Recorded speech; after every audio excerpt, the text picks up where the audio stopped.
wabarakatuh. Masih sama gue Ranu Baswara. Di sore ini gue lagi ada di fasilitas yang dimiliki sama teman-teman dari Koi Aing. Gue sengaja tadi datang dari rumah buat berangkat ke sini karena gue mau buat konten ini. Jadi di konten yang sekarang ini gue agak berbeda dari konten-konten sebelumnya ya. Karena di sini gue mau sharing aja masalah perihal peristiwa besar yang kemarin terjadi di seluruh dunia.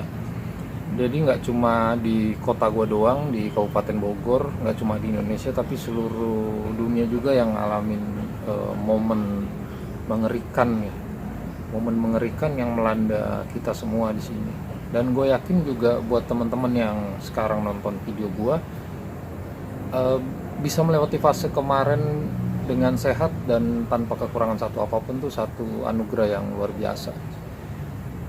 Di balik peristiwa kelam dan ada apa di balik kejadian besar yang terjadi kemarin itu ya. Oke, jadi di sini gue mau ngebahas peristiwa besar yang terjadi di akhir tahun 2019 sampai di 2002, bahkan mungkin sekarang di beberapa tempat juga masih ada yang mengalaminya gitu. Ini masalah pandemi COVID-19 kemarin, COVID-19 disaster yang amat sangat luar biasa menguras pikiran kita, mengganggu jalannya roda perekonomian. Gue juga yakin di sini yang terkena imbasnya juga bukan kaum menengah ke bawah, tapi juga kaum menengah ke atas. Mungkin kalau dari segi ketahanan pangannya, kaum menengah ke atas ini agak lebih tenang dibandingin kita mungkin yang masih harus bergelut setiap harinya untuk cari nafkah buat makan keluarga. Gue mau sharing masalah perihal COVID-19 ini yang terjadi di lingkungan gue gitu, yang gue alamin, yang gue jalanin, sampai akhirnya benar-benar gue ngerasa ini juga menjadi peristiwa yang amat sangat luar biasa gitu yang pernah gue alamin selama gue hidup di dunia. Gue juga yakin bahwa beberapa teman mungkin yang sebaya atau seusia gue ngalamin peristiwa besar yang mengerikan kayak kemarin itu juga hal pertama mungkin buat kalian ya. Mungkin karena di Indonesia sendiri khususnya hampir sangat jarang terjadi peristiwa wabah penyakit yang datangnya hampir berbarengan di seluruh wilayah, khususnya di wilayah Indonesia. Dan tanpa persiapan apapun, kita juga nggak tahu kan kalau wabah ini mau datang. Mengalami fase datangnya wabah COVID-19 di wilayah kita di Cibinong. Awalnya gue mungkin termasuk orang yang menganggap remeh atas datangnya wabah ini. Ketika awal berita ini berdengung, kalau gue nggak salah kan awalnya ini menyebar dari negara Cina ya, di Wuhan, sampai akhirnya mungkin di awal tahun 2020 itu baru masuk ke kita, ke Indonesia. Kalau gue nggak salah juga suspek pertamanya itu nggak jauh dari rumah gue itu, antara Cibinong Depok itu nggak jauh, mungkin kalau nempuh perjalanan naik motor sekitar setengah jam, jadi nggak terlalu jauh. Awalnya gue pikir wabah penyakit ini wabah penyakit biasa kayak flu, batuk mungkin, yang gak bakalan makan waktu lama buat akhirnya ngeredam lagi gitu. Tapi ternyata semakin berjalannya waktu, jumlah pasien yang suspek terkena COVID-19 ini bukannya makin mengurang, ternyata makin bertambah gitu. Mulai dari angka 100 sampai bahkan ribuan di seluruh Indonesia. Di lingkungan gue sendiri, terutama di tetangga kanan kiri depan rumah gue ini juga ada beberapa orang yang kemarin sempat mengalami juga gitu, terkena penyakit sialan ini gitu. Bahkan juga ada yang sampai jadi korban gitu. Ya gue nggak tahu di luar vonis dokter bahwa mereka ini meninggal karena COVID atau mereka punya penyakit bawaan sebelumnya yang diperparah dengan datangnya wabah COVID kemarin. Intinya di sini gue mau menceritakan pengalaman gue ikut terjun langsung sebagai seorang warga, sebagai seorang tetangga, sebagai seorang yang beragama muslim, bahwa wabah COVID-19 kemarin itu juga jadi salah satu tolak ukur kita sebagai manusia yang hidup bersosial, yang bertetangga, seberapa care-nya kita, seberapa pedulinya kita terhadap lingkungan. Jadi kemarin ada peristiwa yang amat sangat mengerikan sekitaran tahun 2020 sampai 2021, khususnya di tempat gue gitu, di lingkungan gue di Cibinong. Gue juga baru ngalamin ketika seluruh tempat secara serentak itu melaksanakan pembatasan sosial berskala besar, yang dimana lu nggak bebas keluar masuk ke satu wilayah karena yang ditakutkan mungkin lu sendiri membawa wabah penyakit COVID-19 ke daerah yang mau lu tuju. Kemarin juga ngalamin melakukan standar prosedur yang ditetapkan oleh pemerintah gitu, bahwa kita melakukan penyekatan, kita benar-benar memfilter untuk akses keluar masuk warga. Bahkan di beberapa jalan itu sengaja dimatikan jalannya agar tidak menjadi satu akses lalu lintas warga. Sempet juga kemarin di rumah gua kita menerapkan sistem one gate, jadi keluar masuk warga itu terkontrol dari satu titik. Jadi hal pertama yang mau gua bahas di sini itu pengalaman pribadi gua ketika gua melewati fase-fase mengerikan saat wabah penyakit ini tuh datang ke lingkungan gua gitu. Baik di lingkungan tempat gue tinggal ataupun di lingkungan tempat gue bekerja saat itu. Jadi di saat pandemi ini sedang tinggi-tingginya terjadi,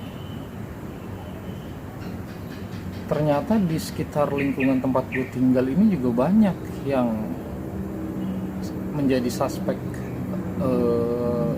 terjangkit wabah penyakit ini gitu, wabah penyakit sialan menurut gue.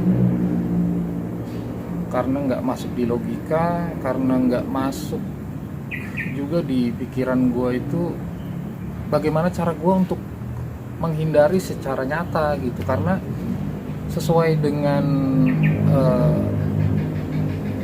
apa yang disampaikan oleh teman-teman tenaga kesehatan ini kan, mungkin lu semua juga coba lu pikirin deh, dengan gejala-gejala yang hampir mirip dengan penyakit biasa, tahu-tahu lu terjangkit satu wabah penyakit yang amat sangat luar biasa dan belum ada obatnya gitu.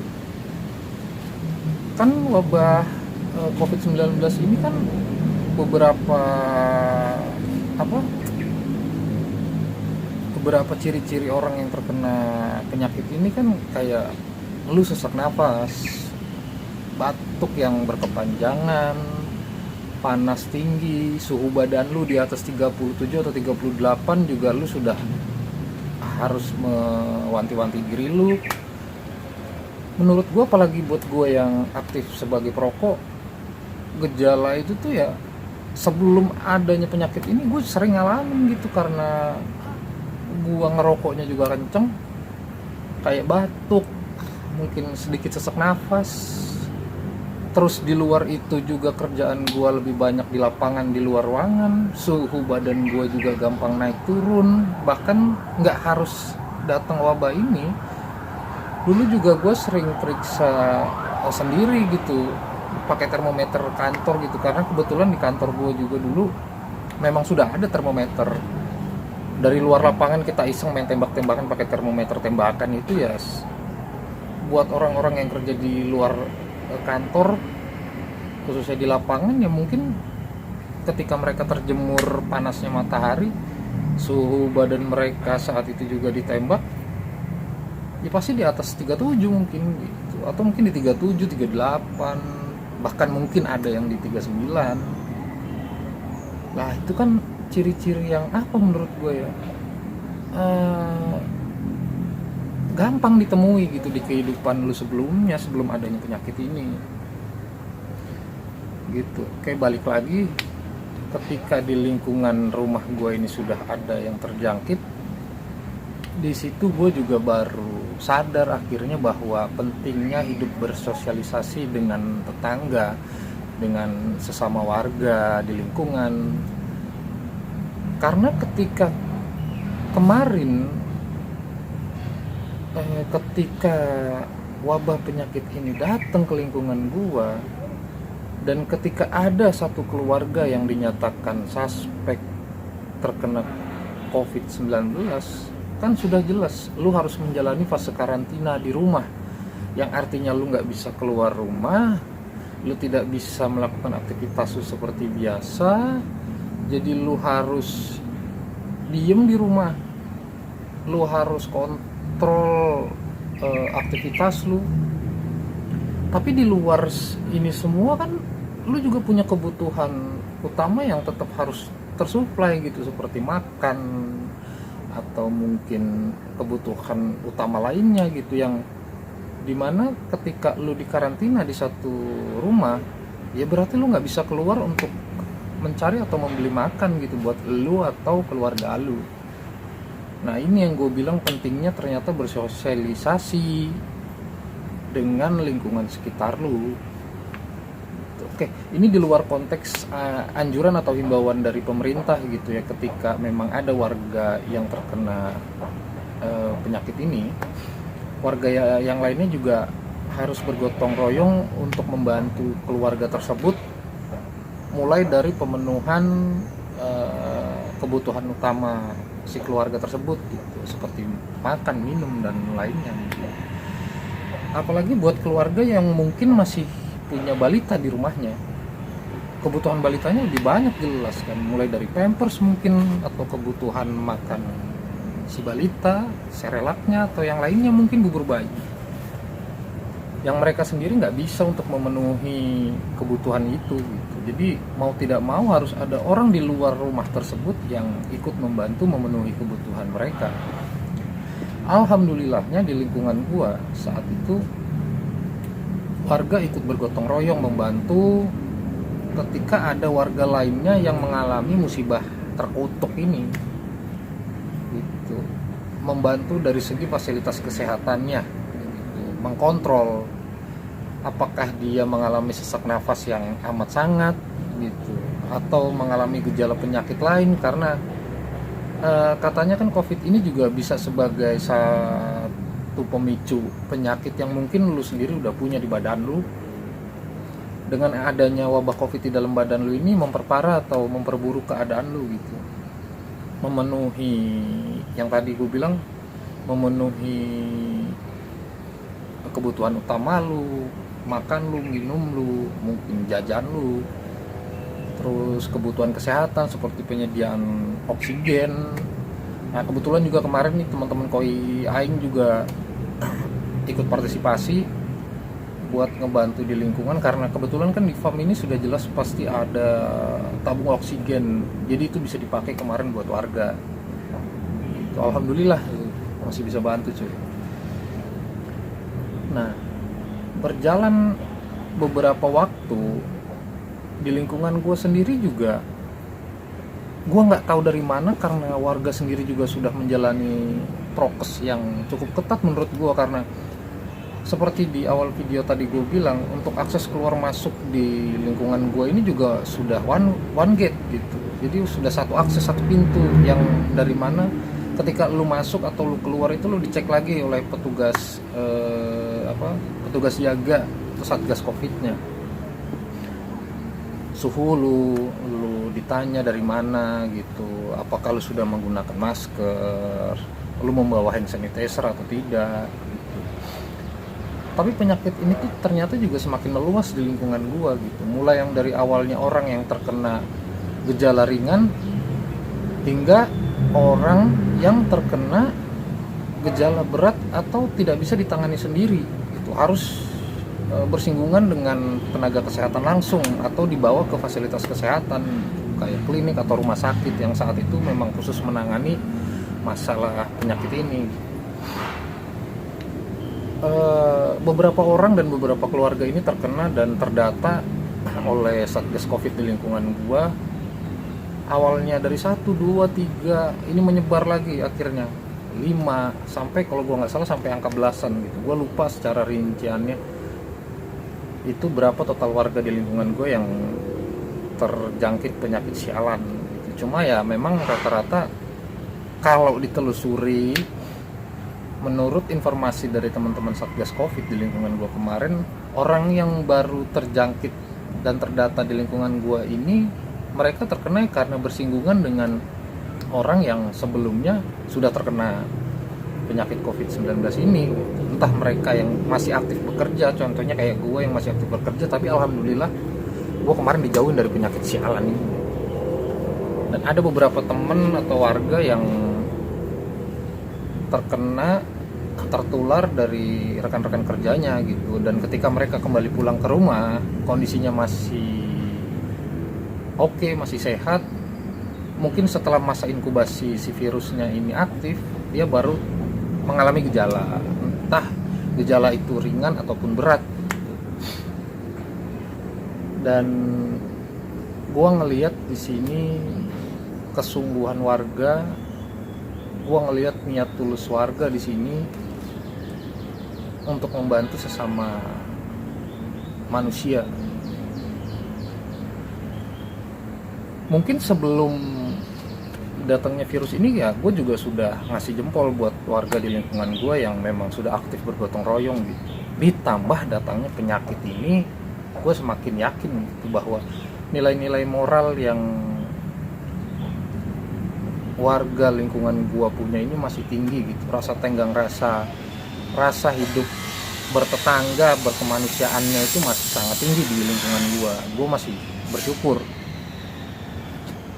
Sampai akhirnya terjadilah beberapa singgungan di dalam lingkungan antara kebijakan yang dikeluarkan oleh pemerintah, yang dimana perangkat lingkungan sebagai perpanjangan tangan pemerintah ini harus mengikuti anjuran yang pemerintah berikan gitu.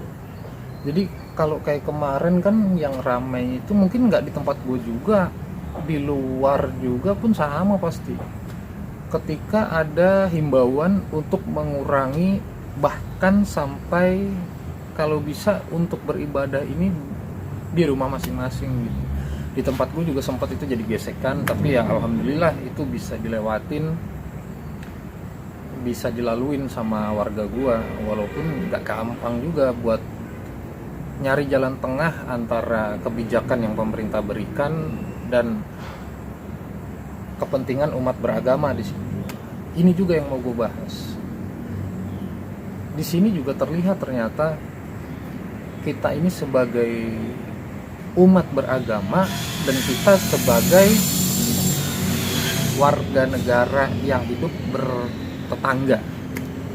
Karena menurut gue ini dua hal yang beda. Gitu.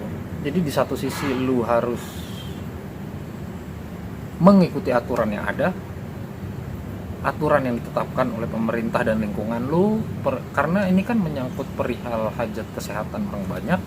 Yang satu lagi adalah lu harus mengikuti perintah yang memang sudah ditetapkan oleh Tuhan lu melalui agama lu. Bingung. Makanya gue bilang ini menjadi gesekan yang cukup kencang saat itu. Ya walaupun akhirnya ya selesai, warga tetap masih bisa melaksanakan ibadah di tempat ibadah. Di sini mungkin gue ada fasilitas masjid, warga yang muslim tetap masih bisa melaksanakan sholat berjamaah dan kegiatan agama lainnya, tetapi ya jumlahnya dibatasi, sangat amat dibatasi. Bahkan yang biasanya jemaah masjid di lingkungan gua ini banyak yang dari wilayah luar datang ke sini untuk melaksanakan sholat dan kegiatan agama lainnya, ya akhirnya ditahan, dikurangi dan dilarang gitu. Sampai terus berjalannya waktu, ketika masalah yang tadi gue sebutin sudah mereda, singgungannya sudah kendor, terjadilah puncak bencana di lingkungan gue. Puncak bencana.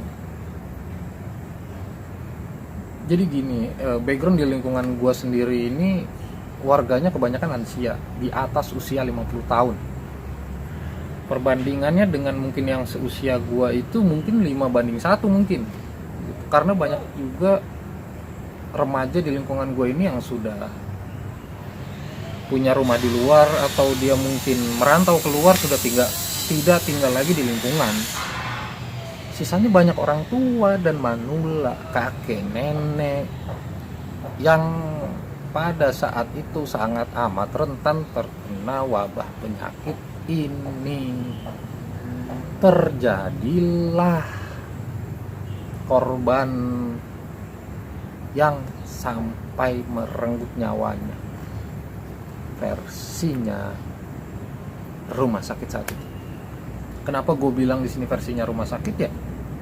Karena gue atau mungkin warga yang lain sebagai kaum awam melihat bahwa warga gue yang sudah lansia ini yang sampai terenggut nyawanya, ya mungkin ketika gue lihat dia meninggal di luar penyakitnya, ya karena memang dia sudah tua, sudah rentan, dan dia punya penyakit bawaan gitu. Tapi ya kan yang lebih paham, yang lebih mengerti ini kan dari pihak-pihak tenaga kesehatan ya, bahwa setelah melalui pemeriksaan, pengecekan, ya warga gua yang terkena COVID ini yang sampai meninggal terenggut nyawanya, ya suspek COVID-19.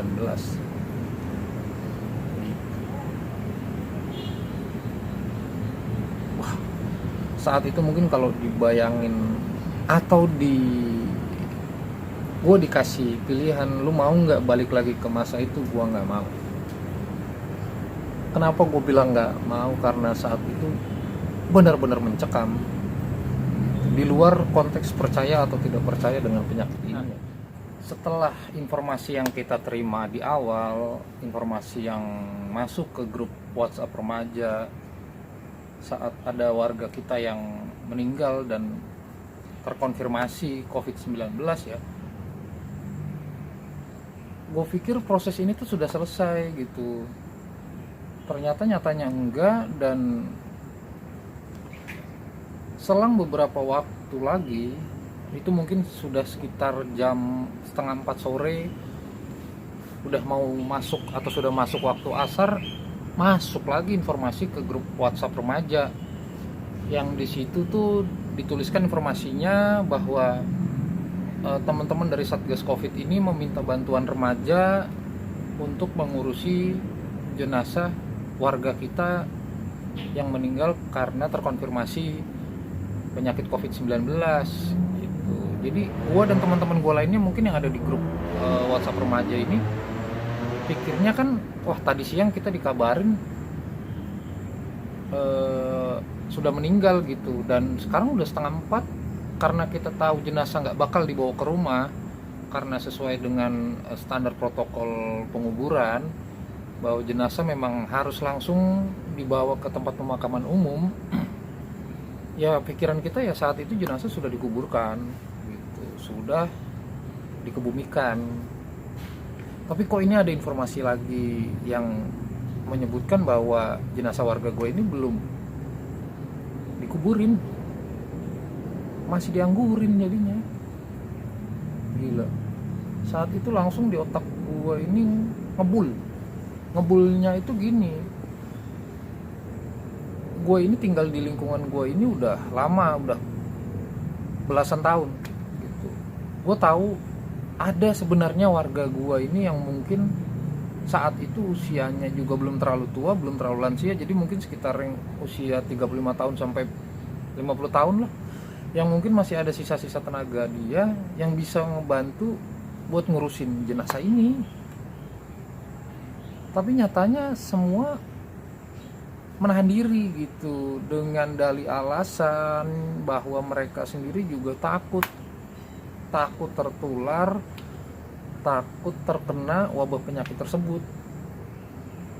Ya, walaupun kan kalau secara standar protokol yang sudah dipegang sama pihak rumah sakit bahwa jenazah ini disemprot disinfektan dan mungkin dilapisi dengan apa sampai akhirnya peti, ditutup lagi pakai wrapping. Mungkin beberapa warga gue juga masih agak sedikit memiliki rasa takut gitu, rasa parno tertular wabah penyakit sialan ini. Oke lah, kita nggak perpanjang saat itu di grup WhatsApp gitu. Akhirnya gua sama beberapa remaja yang saat itu mungkin sudah hampir selesai jam bekerjanya, kita mutusin buat kumpul langsung pulang ke lingkungan, ke rumah. Karena mungkin diantara remaja-remaja lain yang kerjanya paling deket jaraknya itu antara tempat kerja dan rumah itu gua, karena kebetulan gua juga kerja atau kantor gua ini masih ada di lingkungan Cibinong. Begitu gua siap-siap, gua pakai jaket, manasin motor, beres-beresin barang gua di kantor, gua sampai rumah, wah gua kaget dong. Itu ambulan masih mejeng di depan rumah gua. Saat itu kebetulan parkirnya depan rumah gua, samping depan rumah gua.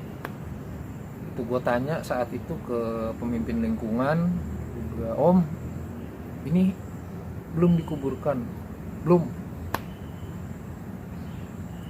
Karena tenaga teman-teman di kuburan ini sudah letih, sudah kewalahan gitu. Jadi mereka minta tolong bantuan dari lingkungan juga untuk bantu nanti mengangkat peti jenazah, karena dari tempat parkir TPU itu ke liang lahat yang disediakan ini jaraknya jauh dan sempit. Jadi untuk menggotong peti itu agak berat, dan kondisinya hujan, gerimis. Beberapa hari sebelumnya juga gerimis, kondisi tanah licin. Ini kondisinya saat itu di lapangan. Jadi gue sampai duluan, nggak lama beberapa teman-teman gue di rumah juga datang. Oke, dari pihak lingkungan konfirmasi balik ke teman-teman di pemakaman bahwa ini sudah ada warga yang nanti bisa membantu di sana gitu. Pikiran gue kan saat itu jadi agak kalut. Yang pertama, gue juga punya rasa takut jujur gitu. Walaupun saat itu keadaannya mungkin gue agak sedikit nggak percaya dengan penyakitnya, tapi gue juga memiliki rasa takut dan khawatir gitu, karena di rumah gue juga masih punya orang tua yang sudah berusia lanjut dan bayi. Jadi gue baru punya bayi, usianya masih beberapa bulan. Gue takut bahwa gue yang jadi sumber penyakit di rumah. Nah ini yang tadi gue bilang, akhirnya gue tidak memperpanjang urusan warga gue yang memang saat itu nggak mau membantu untuk mengurus jenazah. Karena gue juga sadar, gue juga memiliki rasa takut, tapi kita kesampingkan itu semua. Yang tadi gue bilang, ternyata kita sebagai manusia hidup ini juga nggak bisa hanya hidup sebagai satu sisi orang yang hidup secara berwarga negara, mengikuti peraturan dan lainnya gitu. Kita juga ini punya sisi lain yang secara mungkin dari lahir sudah kita pegang, sudah kita jalani, sudah kita ikuti, yaitu sisi kehidupan beragama, bahwa kita punya kewajiban untuk mengurusi jenazah itu, mulai dari memandikan, menyolatkan, dan menguburkan gitu. Pening kepala saat itu, pening. Kalau ini kita nekat nguburin dengan peralatan ala kadarnya saat itu kan, karena ini kita nggak punya persiapan panjang, jadi kayak rompi atau apa segala macem saat itu nggak ada gitu. Sarung tangan apa sintek atau apa tuh yang putih yang Nagas pakai juga nggak ada, sampai akhirnya kita dicarikan. Ya udah, kita nekat dengan bismillah, niat kita mau menyelesaikan kewajiban kita sebagai umat beragama yang memiliki kewajiban mengurusi ketika ada warganya yang meninggal. Gua sama teman-teman gua Satgas Covid dan ketua lingkungan berangkatlah dari rumah gua, dari lingkungan gua ke tempat pemakaman umum Ciremekar.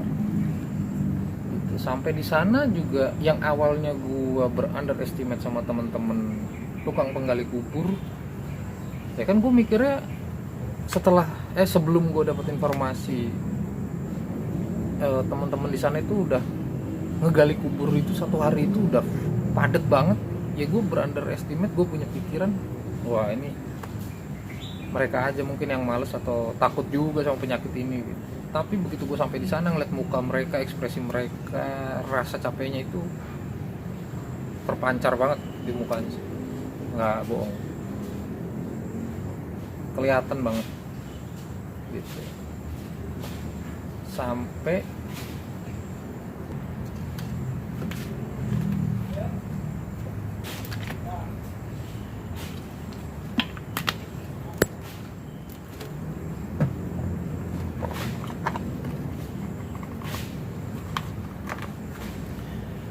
dan setelah kita sampai di TPU tersebut, gua melihat raut wajah mereka yang mancarin banget, rasa capek yang amat sangat letih gitu.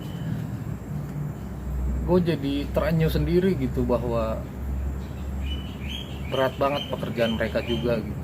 Mungkin yang tadinya kita melihat kerjaan mereka sepele, ternyata ya pada saat kondisi ini ya sangat krusial gitu. Sampai akhirnya dimana kita mengeluarkan peti jenazah tersebut dari ambulan untuk dibawa menuju ke liang lahat yang sudah disiapkan sama teman-teman penggali kubur.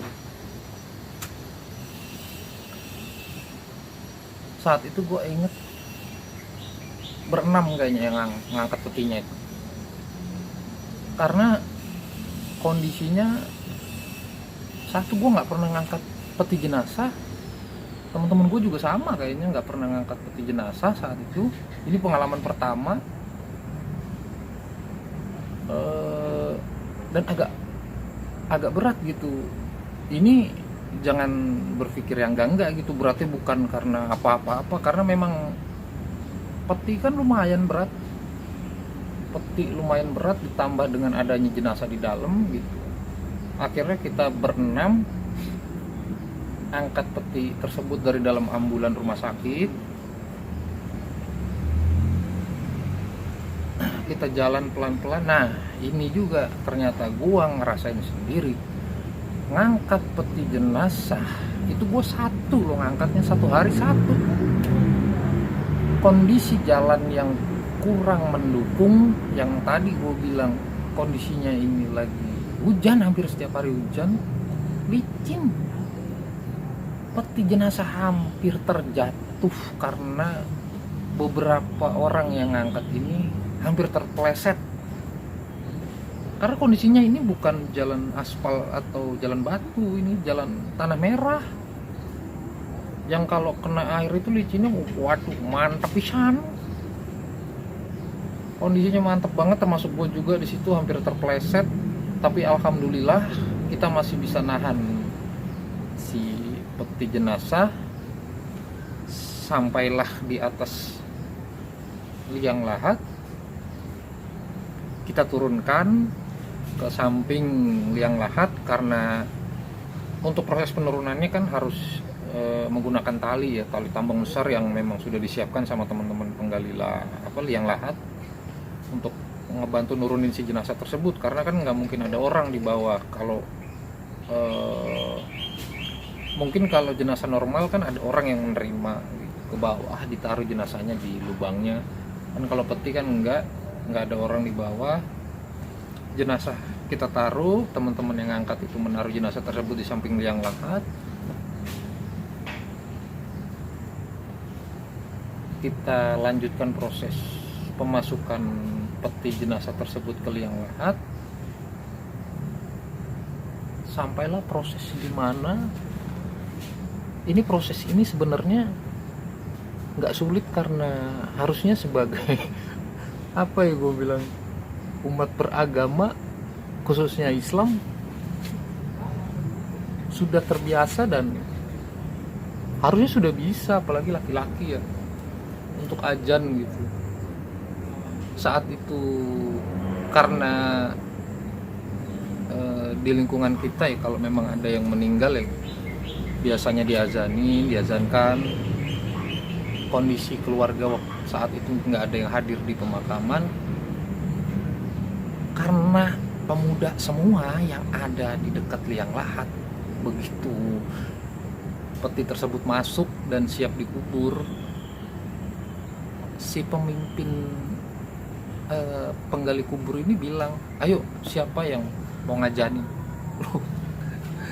Respon kita 6 orang atau lebih lah, respon kita yang saat itu mengurusi peti jenazah ini tuh secara refleks mundur. Mundur cuy. Yang satu alasannya pakai celana pendek, gue pakai celana pendek. Yang kedua, gue kotor dalam keadaan kotor gitu. Sampai akhirnya karena gue belum sempat ganti setelan pakaian, gue masih pakaian kerja, celana panjang bahan, gue masih pakai seragam kantor, didoronglah gue diminta untuk mengazankan mayit tersebut. Astagfirullahaladzim. Jadi buat gue ini salah satu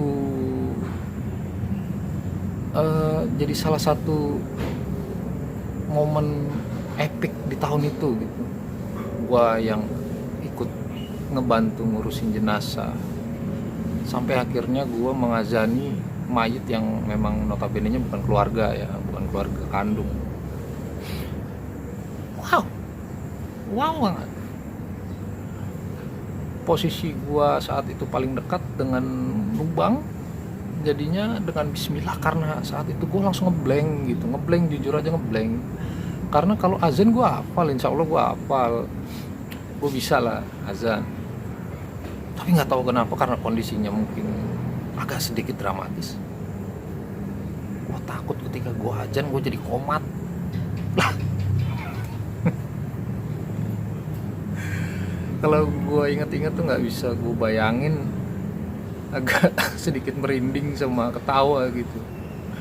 Gak sesiap itu ternyata diri gue buat ngajanin mayit yang bukan keluarga gitu.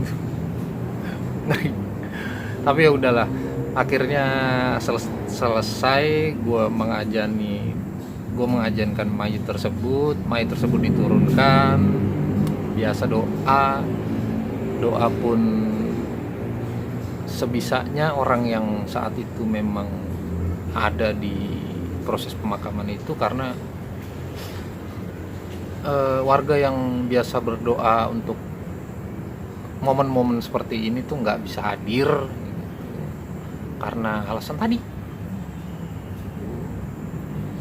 Ya udah, kita doa, kira dikuburkan, selesailah proses ini. Jadi ini proses pertama yang kita laluin dengan penuh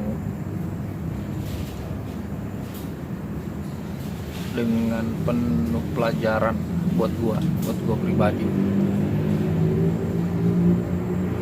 Sampai akhirnya dimana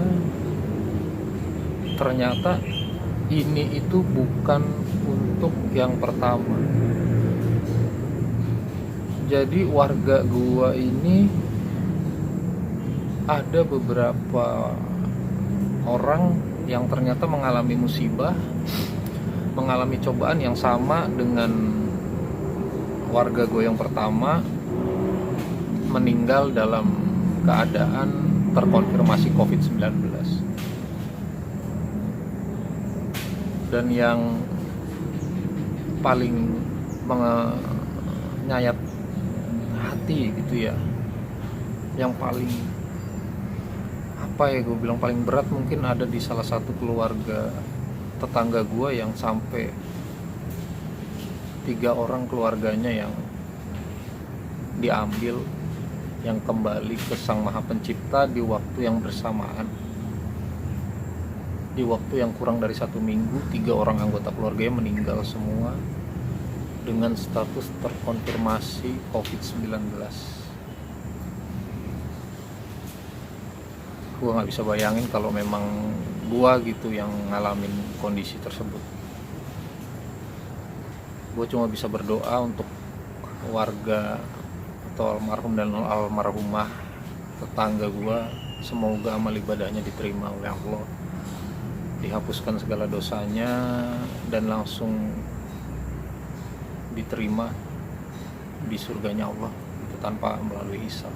Mungkin gue hanya bisa berdoa begitu. Dan karena kita sebagai warga dan teman-teman Satgas juga jadinya sudah punya pengalaman yang pertama mengurusi mayit yang terkonfirmasi COVID-19. Akhirnya untuk beberapa kasus ini sampai 5 atau 6 kali gue lupa, ya itu sudah mengetahui prosedur dan harus berbuat apa saat itu. Jadi mungkin kejadian 3 tahun ke belakang ini, mulai dari tahun 2019 sampai 2021 akhir, jadi momen pengingat banget buat gua atau mungkin warga-warga lingkungan gua yang lain bahwa kita hidup ini ya gak bisa sendiri. Kita hidup bertetangga, kita hidup beragama, banyak norma-norma dan peraturan yang memang harus kita jalanin gitu. Kita nggak bisa hidup sendiri semau gua, kita nggak bisa hidup tidak berbaur dengan lingkungan. Benar-benar jadi pelajaran banget. Dan mungkin nantinya video ini juga bisa jadi cerita ke anak-anak gua gitu. Atau mungkin ke generasi-generasi sebelumnya bahwa generasi gue ini pernah ngalamin satu wabah penyakit yang amat sangat gila, karena sebarannya ini ya seluruh dunia. Dan di akhir video ini gue mau bilang ke teman-teman, tetap jaga kesehatan, tetap jaga kerukunan umat beragama, kerukunan hidup bermasyarakat. Karena balik lagi, kita ini sebagai manusia sudah kodratnya sebagai makhluk sosial yang gak bisa hidup sendiri. Nabi Adam aja diciptain berpasangan, apalagi kita anak cucunya. Semoga gua, keluarga gua, teman-teman gua, dan kita semua selalu diberikan kesehatan sama Allah Subhanahu wa Ta'ala. Thank you buat teman-teman yang udah mau denger sedikit sharing gue di sore hari ini. Mungkin kita bisa ketemu di video gue selanjutnya, yang mungkin masih setia, masih mau dengerin ngoceh-ngocehnya gue. Atau mungkin juga teman-teman punya pengalaman yang sama apa yang gue alamin tadi, masalah ini. Mungkin bisa share-share di komen pengalaman kalian. Kita juga mungkin bisa manjangin juga ke video berikutnya, atau kita buat video lagi masalah perihal pengalaman kita mengalami dan melewati fase ini, masa 3 tahun yang berat ke belakang. Dan jangan lupa tolong di subscribe dan di share jika memang video gua lu rasa cukup menghibur dan bermanfaat. Akhir kata, assalamualaikum warahmatullahi wabarakatuh.